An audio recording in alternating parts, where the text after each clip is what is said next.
Good morning dear students of 5th class. Today in this video lecture we will discuss the 14th chapter of SST and the name of the chapter is The Great Indians, महान भारतीय। तो इस chapter में हम कई great Indians के बारे में स्टडी करेंगे। So let's start reading of this chapter. India has the rare distinction of producing many great men and women. Bharat को कई महान पुरुषों और स्त्रियों को पैदा करने का दुर्लभ गौरव प्राप्त है। मतलब भारत में कई महान पुरुष और स्त्रियां पैदा हुई हैं। Many of them have received appreciation for their work in science, literature, education and art from all over the world.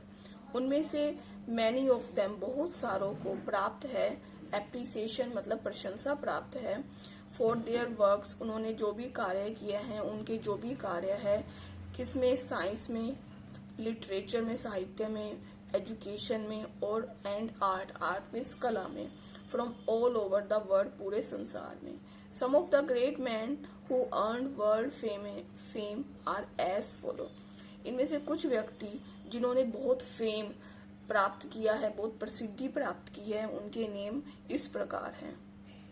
सबसे पहला नेम है सीवी रमन। सबसे पहला नेम क्या है? सीवी रमन। चंद्रशेखर वेंकटा रमन। सीवी रमन की फुल फॉर्म क्या है? Chandrasekhara Venkata Raman was born in 1888 in a small village in Tamil Nadu. उनका जन्म कहाँ हुआ था? 1888 में तमिलनाडु में। He was a very bright student. वो बहुत ही ब्राइट स्टूडेंट थे मतलब बहुत ही होशियार थे student. When he was 12 years old, जब वो 12 साल के थे, he completed matriculation. Matriculation होती है मीन्स क्लास 10th। उन्होंने 12th और 10th क्लास पास की थी जब वो 12 साल के थे। He loved physics and mathematics. उनके फेवरेट सब्जेक्ट्स क्या थे? फिजिक्स और mathematics. He joined the Presidency College in Chennai. और उन्होंने कौन सा कॉलेज ज्वाइन किया? चेन्नई में था प्रेसिडेंसी कॉलेज, वहां पर ये गए। His father taught physics in a college. उनके जो पिताजी थे वो फिजिक्स पढ़ाते थे कॉलेज में। At the age of 19 की एज में CV Raman became a member of the Indian Association for Cultivation of Science. 19 की एज में जो सीवी रमन थे वो एक मेंबर बन गए थे of the Indian association for cultivation. एक एसोसिएशन थी, संस्था थी, उसका क्या नाम था? Indian association for cultivation of science. Science की वो संस्था थी, उसके वो मेंबर बन गए थे। He did research in optics the science of site. Optics होता है साइट मतलब आंखों की जो रोशनी होती है उसकी रिसर्च में वो लग गए। This research made him world famous in 1928 और इस रिसर्च ने उन्हें फेमस बना दिया। कब? 1928 में। He made a discovery about light. उन्होंने लाइट के बारे में भी एक आविष्कार किया। This discovery came to be known as the Raman effect. और इस आविष्कार को किस नाम से जाना जाता है? इसको जाना जाता है रमन इफेक्ट के नाम से। He was awarded the Nobel prize in physics for his discovery. और उन्हें नोबेल प्राइज से सम्मानित किया गया था, नोबेल पुरस्कार दिया गया था फिजिक्स में फॉर हिज डिस्कवरी, उनके आविष्कार के लिए। CV Raman inspire many great scientist. जो सीवी रमन थे वो इंस्पायर करते थे, प्रोत्साहित करते थे बहुत सारे जो साइंटिस्ट थे उनको वो इंस्पायर करते थे। His advice to young scientist is. उनकी जो सलाह थी यंग साइंटिस्ट के लिए वो क्या थी? Look at the world around you. अपने आसपास संसार देखो। Do not limit yourself to the research in the laboratory. अपनी जो रिसर्च है उसको लेबोरेटरी तक ही सीमित मत रखो। अकॉर्डिंग टू हिम, उनके अनुसार, the essence of science, science का जो सार है, विज्ञान का जो सार है, इज इंडिपेंडेंट थिंकिंग। वो क्या है? स्वतंत्र सोच है। एंड हार्ड वर्क, और मेहनत है। नॉट इक्विपमेंट, वो औजार नहीं है। मतलब साइंस का, विज्ञान का जो सार है वो स्वतंत्र सोच और कड़ी मेहनत है, ना कि उपकरण है। दूसरी जो ग्रेट इंडियन थे वो कौन थे? वो थे doctor APJ Abdul Kalam. This is CV Raman and this is APJ Abdul Kalam. APJ Abdul Kalam, अब उनके बारे में हम स्टडी करेंगे। The missile man of India, उन्हें इंडिया के मिसाइल मैन के रूप में भी जाना जाता है। आवर फॉर्मर प्रेसिडेंट, हमारे भूतपूर्व राष्ट्रपति। APJ Abdul Kalam is the pride of India, वो भारत की शान है। He is the only scientist after CV Raman to get the Bharat Ratna award, वो ही एक ऐसे साइंटिस्ट है, वैज्ञानिक है सीवी रमन के बाद जिन्हें भारत रत्न अवार्ड मिला था। The prestigious award was conferred on APJ Abdul Kalam on 26 नवंबर 1997। उन्हें ये जो अवार्ड था प्रेस्टिजियस मतलब जो सम्मानित अवार्ड था वो उन्हें कब मिला था, वो उन्हें मिला था 26 नवंबर 1997 को। To him goes the credit of marking India self reliant in defence, उन्हीं को क्रेडिट जाता है, सारा श्रेय जाता है बनाने में इंडिया को सेल्फ रिलायंट मीन्स आत्मनिर्भर बनाने में। किसमें? In defence production and military technology. Defence होता है रक्षा उत्पादन और मिलिट्री टेक्नोलॉजी में उनको इंडिया को आत्मनिर्भर बनाने का श्रेय जाता है। जो मिलिट्री की जो भी टेक्निक है और जो रक्षा उत्पादन में उनको इंडिया को आत्मनिर्भर बनाने का सारा श्रेय जाता है। He has taught the Indians that others will recognize and respect India only if it grows strong on its own। वो सिखाते थे इंडियंस को कि जो अदर्स हैं, जो दूसरे लोग हैं, वो तुम्हें तभी पहचानेंगे और तुम्हारी रिस्पेक्ट करेंगे, इंडिया को तभी रिस्पेक्ट करेंगे ओनली इफ, यदि इट ग्रोस स्ट्रोंग, अगर ये स्ट्रोंग होता है, ऑन इट्स ओन, अपने दम पर स्ट्रोंग होता है, तभी दूसरे लोग तुम्हारी रिस्पेक्ट करेंगे। Known as the missile man of India, इन्हें इंडिया के मिसाइल मैन के रूप में भी जाना जाता है। Kalam has proved that the country has enough brains and resource, उन्होंने ये प्रूव किया कि इंडिया में लोगों के पास बहुत दिमाग है और रिसोर्सेस है, साधन है टू रीच, पहुंचने के लिए, अ पोजीशन ऑफ सुपीरियोरिटी, एक ऊपर तक पहुंचने के लिए, एक सक्सेस तक पहुंचने के लिए लोगों के पास क्या है? दिमाग है और साधन भी हैं। In a period of 14 years के समय में, 14 साल के समय में, he lined up the missiles like, उन्होंने बहुत सारी मिसाइल्स बनाई, मिसाइल्स खड़ी की, जैसे लाइक पृथ्वी, अग्नि, त्रिशूल, आकाश, नाग, ये सभी मिसाइल्स हैं जो एपीजे अब्दुल कलाम ने बनाई। He has design the state of the art electronic warfare system, इसका मतलब है उसने हमारे देश को जो आधुनिक युद्ध की तकनीक है, जो इलेक्ट्रॉनिक है, वो उसके लिए तैयार किया था। मीन्स पहले जो युद्ध होते थे वो आप समझते होंगे वो किस तरीके से होते थे, और आज उन्होंने इंडिया को स्ट्रॉन्ग किया था कि कोई भी अगर देश इंडिया पे अटैक कर सके तो वो इंडिया उसके लिए प्रिपेयर है। जैसे उन्होंने बहुत सारी मिसाइल्स जो ये हैं इनको क्या किया था, इनका प्रोडक्शन की थी, इनको डेवलप किया था। इस तरह से उन्होंने इंडिया को स्ट्रॉन्ग किया था ताकि इंडिया जो बाहरी खतरों हैं उससे बच सके। डॉक्टर कलाम लव्स रीडिंग, वो रीडिंग पसंद करते थे, एंड एंजॉयज क्लासिकल म्यूजिक, और क्लासिकल म्यूजिक उन्हें पसंद था।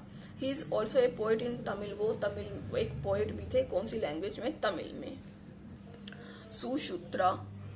Sushruta is rightly called the father of Indian surgery, उन्हें किस नाम से जाना जाता है? उन्हें कहा जाता है father of Indian surgery.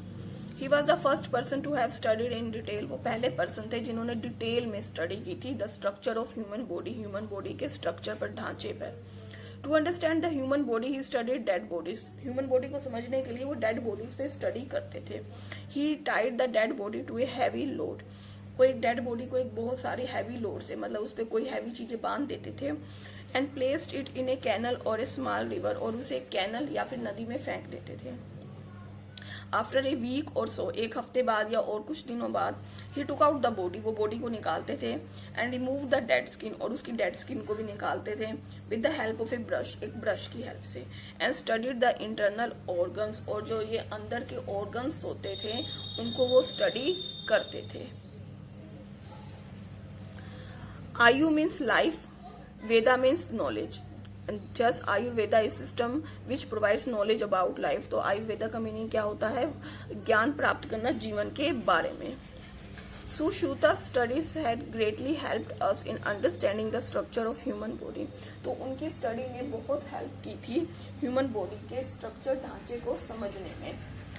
Sushruta was an expert in Ayurvedic system of medicine, Sushruta was an expert, वो एक एक्सपर्ट थे in the Ayurvedic system, Ayurvedic system में, आयुर्वेदिक होता है जीवन के बारे में ज्ञान, आयुर्वेदिक सिस्टम ऑफ मेडिसिन, जो भी उसकी मेडिसिन थी, आयुर्वेदिक मेडिसिन जो होती थी, दवाइयाँ होती थी, उसके वो एक्सपर्ट थे।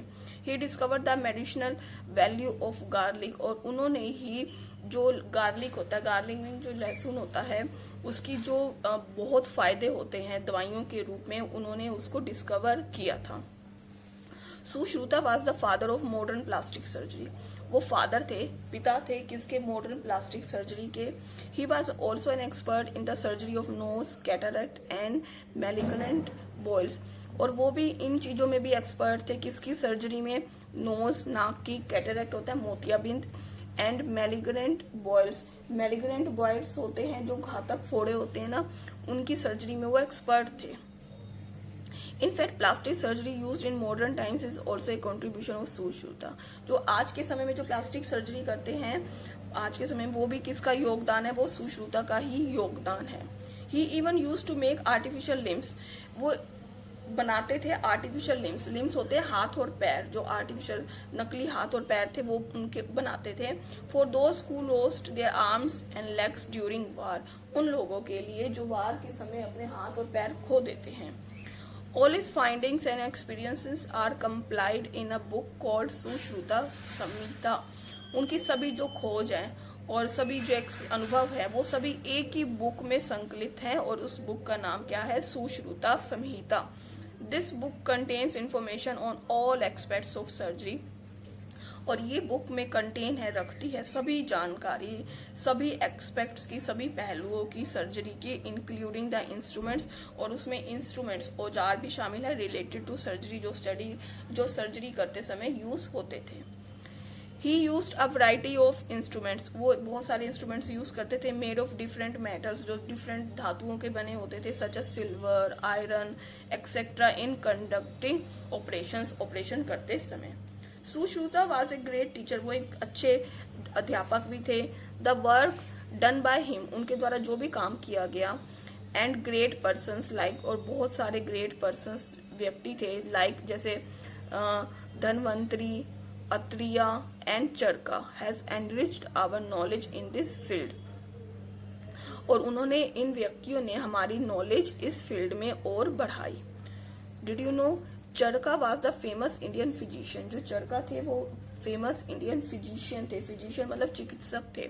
इन द कोर्ट, किसके दरबार में, of king Kanishka, king Kanishka के दरबार में वो चिकित्सक थे। ही रोड द बुक, उन्होंने बुक लिखी, चरका संहिता। कौन सी बुक लिखी, चरका संहिता, उन्होंने बुक लिखी। Next is MF Hussain. MF Hussain the great Indian artist, जो ग्रेट महान भारतीय आर्टिस्ट थे, is the recipient of many national and international awards for his artistic talents, और रेसिपिएंट्स मतलब वो प्राप्त करने वाले थे बहुत सारे नेशनल, राष्ट्रीय और अंतर्राष्ट्रीय अवार्ड।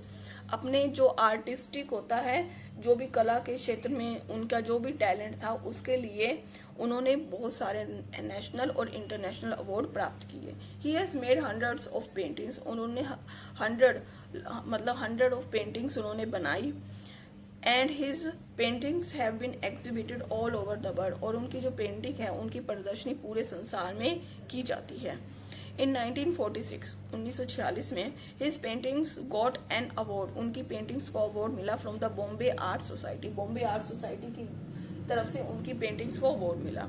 इन 1955 द ललित कला अकेडमी, एक और अकेडमी थी, ललित कला academy, awarded him for his talents, और उनके टैलेंट के लिए उन्होंने उसको अवार्ड दिया। Nandlal Bose the father of modern Indian painting, Nandlal Bose जो फादर थे मॉडर्न आधुनिक इंडियन पेंटिंग के, वाज अवार्डेड द, उनको अवार्ड मिला था द पद्म विभूषण, पद्म भूषण अवार्ड उन्हें मिला था for his contribution in the field of art, art के क्षेत्र में उनके योगदान के लिए।